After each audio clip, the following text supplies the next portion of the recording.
Hello and welcome to the Marketing Times Analytics Podcast. I'm your host, Alex Sofronas, and today we're on with Mitch McGinley. Mitch, would you like to introduce yourself? Thanks so much, Alex. My name is Mitch McGinley. My company is Boutique Fitness Broker.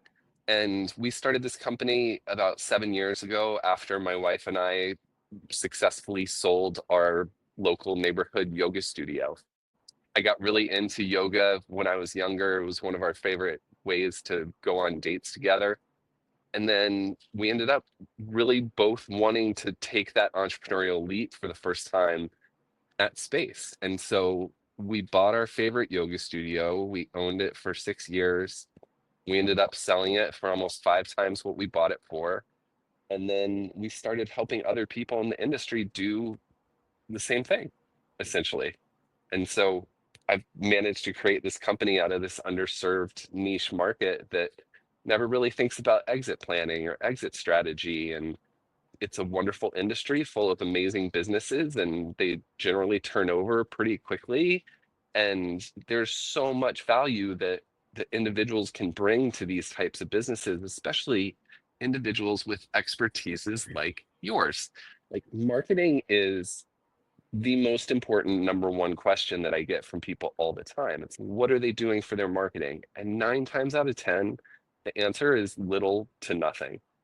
And so I really love helping people buy into this industry and then add a bunch of value and then exit for a huge return.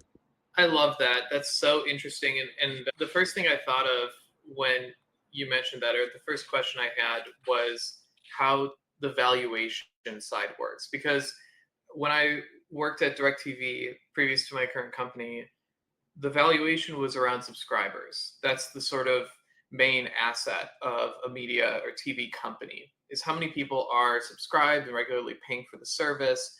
And then, in a sense, and of course, there's the technology and the intellectual property and so forth, but the subscribers are a really key component of the value of the company, because that's essentially what people are buying, is an income stream, in addition to other things.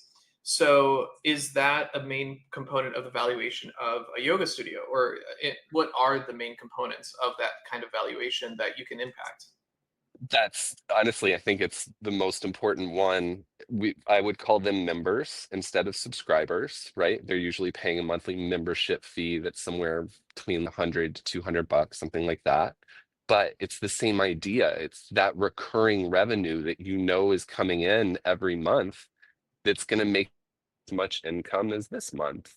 And it makes it very reliable, stable, predictable, unlike a lot of other industries that have huge peaks and valleys and long ARAP terms, doing projects before you get paid.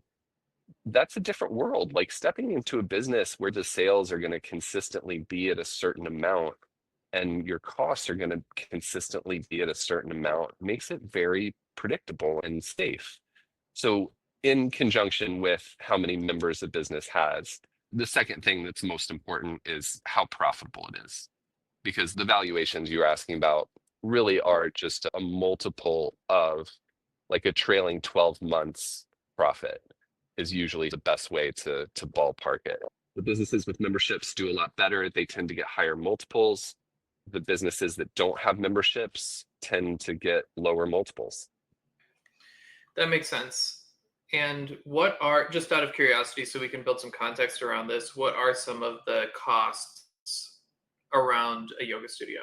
Just like any other service business, the two primary ones are rent and payroll. And rent is usually fixed to a certain degree, and then payroll can vary a little bit, but is almost always the largest expense in these businesses. That makes a lot of sense. Shifting to the marketing side, what are the how do you best market a yoga studio? Listen, we could probably do like a whole series on this for the yoga, boutique fitness, health and wellness industry because they need it so bad.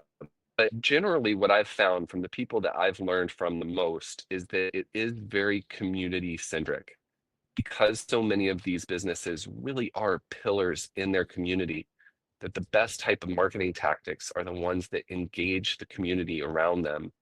You're not thinking about doing national campaigns or something like that. It's really, what can I do in this 5 square mile block around my business to make sure that everybody comes in here and gives it a try?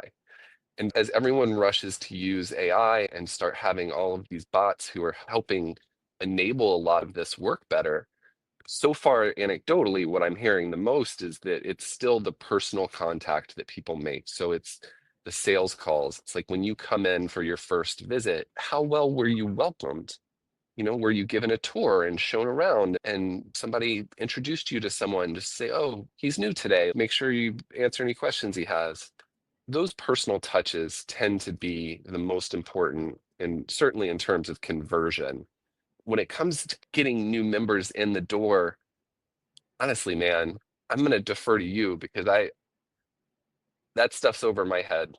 Yeah, no, that I think you're hitting on fundamentals, right? And when it comes to the work I do, it's not purely like net it's not typically that we're starting from scratch. Sometimes that's the case, but a lot of the time it's let's just test ideas against one another and see what works and go from there, or see what's currently in motion and test some small tweaks. It's not typically like we have no idea where to start. Let's use data to figure that out, because you need some kind of data to optimize based on. So I think that's the right approach. Is you start with the fundamentals of let's engage the people in my area in the most authentic way, and then start to observe what patterns we see that's working, capitalize on that, and try to expand it and see what else we can do based on our learnings. That's typically like the approach that I take. Yeah, can you give us some examples of engaging that local community? Are you doing any Yeah, paid no, tactics, or is it mostly organic? fortunately for me, I don't have to do any of it anymore because I sold my studio and am now traveling around Europe, living my best life, which is another Nice. fun part of this story. But my clients that I'm working with regularly, I see everything across the board. It's the ones who are the most sophisticated are usually coming from big franchise chains like a Club Pilates or a Yoga Six, where they've got a parent company that's really feeding them like a lot of this stuff. And there's a huge investment on a national level to do more of that A/B testing and roll things out in specific markets first to see how they do. And that all makes sense. What I find for more of the mom and pop independent owners is that they're not doing anything at all. And if they are, they're just posting stuff on social media in the hopes of checking the box that they did something to check the box. They're not measuring, they're not testing. They often have no idea where referrals are coming from or where their attrition naturally falls off. It's some petty stuff for somebody who really just wants to teach yoga classes. And so there's a real need, I think, for in this industry for people like you to really reach some owners who will benefit from learning from your expertise. Yeah, and I think that's a great example of how marketing and analytics can, or marketing analytics specifically, can benefit especially small businesses. I worked with a friend of mine recently to improve his paid search pretty substantially just through competitor research and just really closely monitoring the data around where searches were performing really strongly and focusing on incrementality. I think that's like not talked about enough in the analytics industry about it. It marketing is quite mature now. Marketing analytics is quite mature to the point where people have found a lot of ways to gamify it. And if you're clever enough, you can actually start to steal organic traffic through marketing or paid advertising without people really noticing, and make marketing look really good. And it takes a very honest type of marketer to say, I'd rather the business succeed than marketing look extra good at the expense of organic and ultimately have lower margins across the business. Because a lot of people are self-interested, everybody's self-interested. And so you have to kind of balance that, like how you want to look versus what's really best for the business. And oftentimes that comes with higher cost per click and worse efficiency. But but it actually generates more incrementality for the business. And so it makes marketing more impactful. And you just have to be confident and have the data to back that story so that you can sell it. And any leaders who are just interested in the absolute cheapest cost efficiency metrics are going to end up just stealing your organic traffic. Yeah, I think that's one big aspect that can help small businesses and business owners, but also is a potential trap if you work with the wrong people, because it's really easy to make marketing look like it's performing really well. Every single ad platform is going to support stealing organic journeys, like every single one, because it's the cheapest traffic that you can capture. So it's actually like you have to go against the grain to find the true impacts of advertising. But I wanted to also mention another thing that I think is interesting. I'd like to get your thoughts on, which is all of these emerging AI tooling and AI workflows that can take a lot of the marketing and sales process, especially the organic side, off of the owner's hands. I recently heard about a business owner who was launching a product, and he used a tool that would respond to all of the comments to the videos about the product and invite those commenters to sign up for a wait list. And that was really successful. And so there's these AI tools that can help generate interest and replace a lot of what we were doing organically without paying for advertising. And you're instead just paying for basically the work to do the organic side. So do you think there's an opportunity there to use more AI tooling for yoga studio owners, for example? Oh, for sure, sure. And it's already happening. The stuff that I'm seeing people for already, like you mentioned, responding to comments and videos. I'm seeing beta tests of things that are able to put people directly into classes. So if you want to go take a Pilates class and there's only 12 machines in the studio, you can send a message to AI bot that says, "Put me in Tuesday at 5:30." And it is capable of going into the software, booking you, sending you the confirmation, and making sure it's all updated. That kind of stuff used to take people at the front desk all day, every day, dealing with everybody changing their classes, whatever. It's phenomenal. Life for me. I'm trying about doing transactions in different countries. And so just being able to use various AI opportunities to learn about tax codes and compliance and lending structures in different countries has been so fun. It's made me be able to help business owners all over the world, even when I don't know the nuts and bolts of their particular country. Yeah, that's really interesting.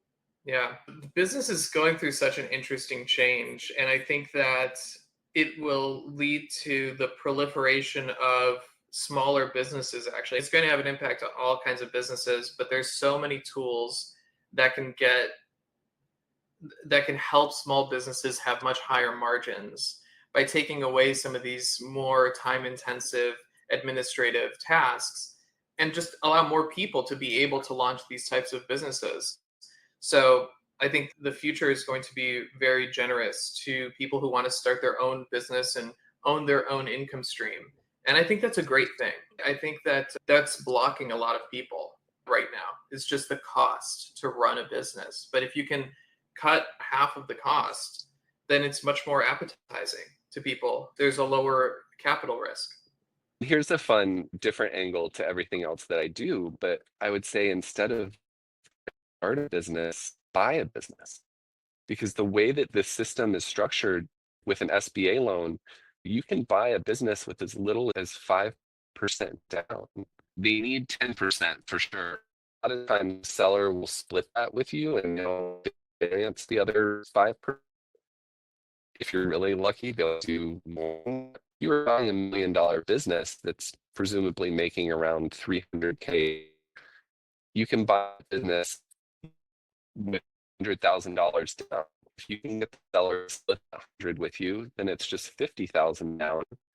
And then you've got a business that's making $300,000 a year Now you're going to have your debt payment from the loan. And the way that usually works is it takes about half of the cash flow. So instead of making 100 loose math, you put 50 down and you get 50 a year for the next 10 years. And then you've got this thing worth $1 million that will a bunch of value to, because you were able to implement all these new systems and structures that didn't exist because the who owned it before you was a much older generation and they weren't interested in getting into those things, but got a great business. And there are millions of those businesses that are out there that are waiting to change hands in the next 10 years. It's really easy to get into them for cheap and just walk into cash flow. It's scary how much sense you're making. I want to follow this thread. How would you go about finding a business to buy? Biz Buy Sell is the #1 business for sale estate in the States. There's a few others, DealStream, businessbrokers.net, but Biz Buy Sell, BizBuysell, is like the Craigslist of businesses for sale. And most of the brokers around the country post their listings on there. A lot of individual owners will also post their businesses on there. And you get a mixed bag of people who are really not being realistic, asking too much money. But also, that's where I post all of my listings, and it's our best source of inquiries. So super fun. If you haven't been on there, highly recommend it. So many rabbit holes to go down. You'll start looking at all these businesses in your neighborhood that you could buy and run. And you just, all of a sudden, I think inevitably we all start feeling really swollen. Oh, I could do that. I could crush that. And it's really fun to think about. Actually going Yeah. through buying it and taking it over and all that stuff, probably not as fun. But when you find the right one, like I think a lot of it is like internet dating. It's like you date as many as you can and ultimately you find one to commit to. Wow. Yeah, that's fantastic. What would you say are some of the considerations or things to look for when evaluating a business to buy? Most importantly, I want every buyer to look at it and see where they're going to add value. Because just across the board, if the idea is you're going to buy this thing that's worth $1 million, you're then going to have the power to build it into something too. You can, sure, you could just keep it the same as it is, but I don't think that's in human nature. I think we're always looking to improve and do better. And I think it's really important to see where you're going to add value to a business that you're going to buy. Red flags that I would tell people to always be wary of.